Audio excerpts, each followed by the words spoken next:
Hello everybody, welcome back to my channel Trading Secrets. This channel is for entertainment purposes only. For those of you who do not know, my name is Ali. I have over 20 years experience teaching accounting, economics, business and law. Through this channel I'll be providing some stock analysis and a quick update on the $1 Million Challenge. So if anybody's not aware of this is the journey of investment of $1,000 to a return of $1 million over a period of 3 years using a strategy called compound return investing. So the objective is try to get 201 trades, each with an return of 3.5%. It's not 201 consecutive trades, we do take into account losses. So for further details about how to join us for less than $9 a month, information is available in the description below. In today's video, we're going to be looking at earnings for Rivian, ticker symbol RIVN. We're also going to be looking at MMTLP, and the focus is going to be some interesting developments with brokers, and we're also going to be looking at an important question that was discussed in a previous space chat, and that was how do we get our 2 days of trading back. So stay tuned for that. Before we get started, let's have a look at what's happening in the market. So the first headline here from CNBC says the Dow Jones slides more than 150 points as Moody's bank downgrade adds to August woe. So if we have a look at what happened today in the heat map, we can see there has been significant amounts of red across the board, including Microsoft, Nvidia, Google, Amazon, Tesla. Obviously the energy sector is probably the only one that's fared a little bit better. So let's dive straight into Rivian. So first headline here, Reuters, we can see it states here, Rivian lifts production target after quarterly revenue beat on higher delivery. So they have released some positive news with regard to earnings. So let's have a look at their revenue for each quarter since they have gone public, and we can see here Q3 2021 revenue was approximately 1 billion, and now in the second quarter 2023 we're looking at 1.12 billion. So it has gone up every quarter since obviously going public. So good news there. If we have a look at some of the finer details within the obviously the breakdown, we can see the company has raised its full year production forecast after it beat second quarter revenue expectations, and they've also posted a narrower quarterly loss. So it's still not profit making, however it looks like they are getting closer to making a profit, and they're expecting a smaller operating loss in 2023. Shares were up 2.4% in trading after hours, and the company now expects to make 52,000 vehicles in the year, up from previous forecast of 50,000 units. So that's good news. And finally, we can also see in terms of deliveries, they delivered 12,640 vehicles in April to June period, beating the analyst expectation of 11,000. And in other developments with regard to the gross margins, we're looking at negative 37% in the quarter compared with a negative 81%. So that's a big improvement. Company now expects $100 million improvement in its operating loss in the year at $4.2 billion. So let's now have a look at the broker issues. So shout out here to Anna L. Grieg, who posted, any idea what this is? Just got this email from IBKR. So there is a notification, and it states here message notification, and it's with regard to NXBR corporate action. So it states here we received information regarding upcoming corporate action in the below stock. The corporate action presents several choices to the shareholders. So they are stating here election period starts the 7th of August 2023. Election period expires August the 14th 2023, and they're saying after the election period has commenced, please log into your portal, access the corporate actions manager by navigating help, and it certainly seems interesting. So let's have a look at the further information with regard to the voluntary CA election. And what it states here, in terms of the shares, it states obviously pursuant to the distribution of the Nextbridge Hydrocarbon Incorporated to eligible shareholders of common stock, only holders that are registered with AST will be eligible to receive the non-transferable subscription rights. So remember, they're referring back to the S1, but I'm not sure if this broker is aware that the S1 at the moment is not yet valid, because obviously it's not yet approved. So I'm not sure if they are aware of that, but as per AST's registration process, they are requesting beneficial holders name, address, tax ID, email address, and IBKR will release the required information in order to register your shares directly with AST. So this is certainly looking like a change. What they're also saying, the fee to process the registration is $25, and your account will be charged upon completion of the registration. So they're giving two options. Option one is the default option, so that means this is going to happen if you do nothing, and that is register my shares with the transfer agent and receive non-transferable subscription rights for common shares of the new subsidiary of Nexbridge Hydrocarbons to be formed in the future. At the moment this is called Newco, and there will, I'm presuming there will be a different name. Then option two, you also have an option of opting out of the registration, not sending your details. So for option two, you have to do this as an action yourself. If you do not do an action, then you'll go to option one, which is the default. So these are the deadlines. Deadline to opt out the registration will be the 14th of August 2023 American New York time, 1 p.m. In the absence of an opt-out election, IBKR will register your shares with AST. So it looks like something is changing here. So let's get a reaction from Guess Who, stated corporate action materially impacts shareholders and it's critical to investors that the dissemination of the announcement of the market is accurately, timely and trustworthy. From the opinion of Guess Who, states IBKR may have just made a mistake. He wonders what SIFMA will think about the reckless move. How is it possible to issue a corporate action without an approved S1? This is what I just said earlier. So the S1 yet is not approved, but certainly looks like IBKR is going ahead. And finally, the IBKR are not the only broker. So shout out here to Enthused08, who's shared a post from Tiger Trades, and they are also looking like they are breaking rank with the majority of brokers and also forcing transfers.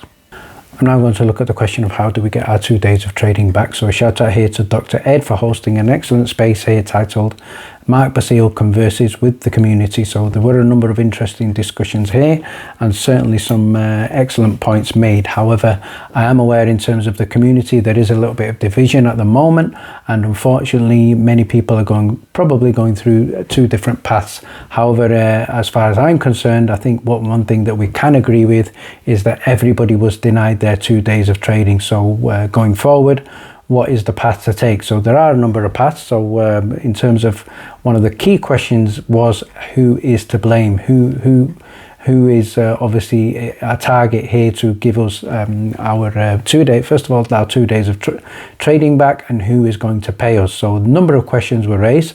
So first of all, obviously what I've highlighted on the board here on the red is obviously you could say some of the nefarious actors, and in the green some of the areas or places we can go to potentially to obviously seek justice.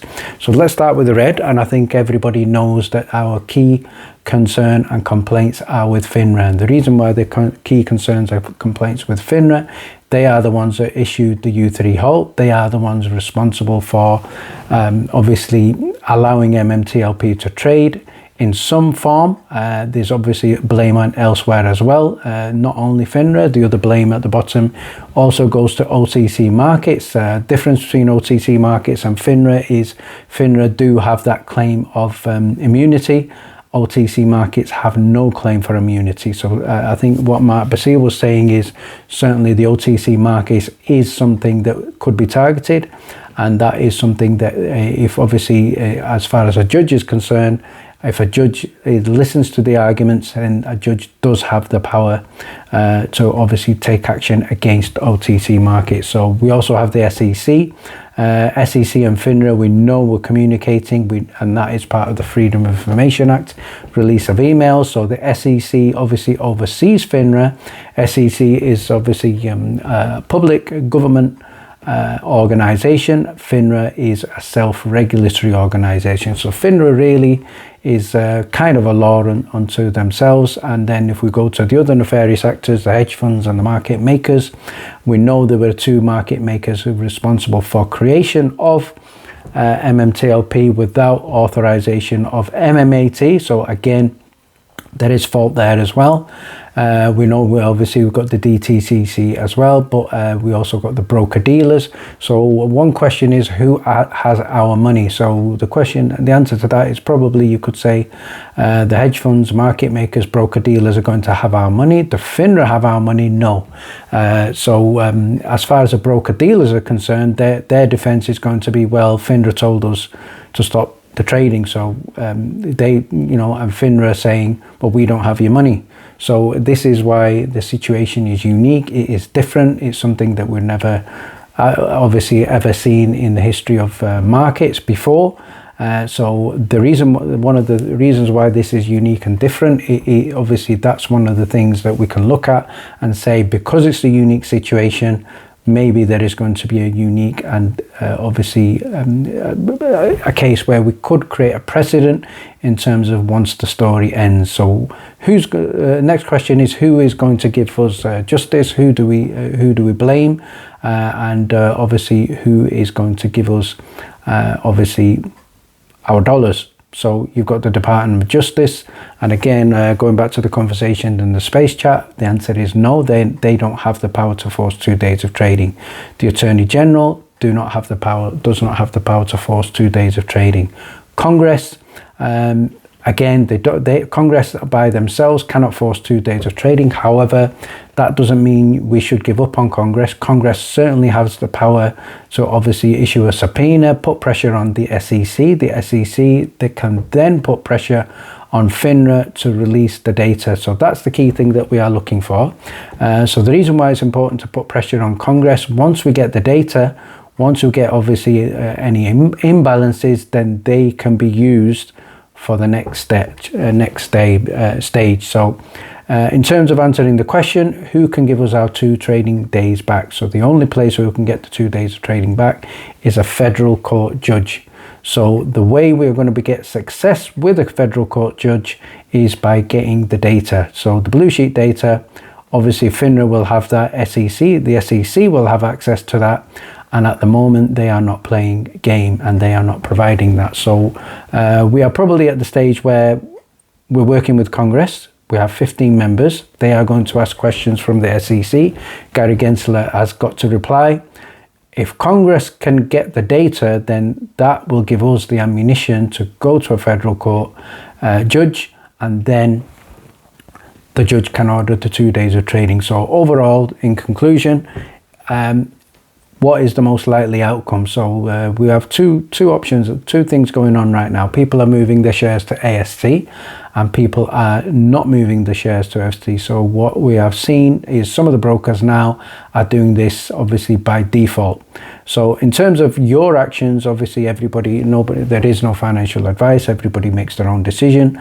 And some brokers you can obviously choose to move, some brokers you can't choose to move. My personal broker is not allowing us to make a decision. So we are still obviously engaging them and getting them to obviously listen to us. But at the moment we have no choice. And the key question everybody wants is it going to trade again? So in my personal opinion, it is unlikely. However, it is not impossible. So certainly, just to finish off, what should we do as a community? I think we should all continue to fight. We all should continue to ask for what we want. What we do want is the 2 days of trading back. However, it is unlikely in my opinion. It's not impossible. And what we should do, I think, is obviously keep all options open. So the question about the federal court judge and obviously the class actions was also looked at. And I do believe this is an answer, but only as a last resort. Right now, the MMTLP community, vast majority of them probably don't have the finances to take a class action. However, I don't believe we should rule this out in the future. And certainly it should be one of the options that we can look at once everything else has been explored. Finally, thank you very much for watching. Please stay tuned.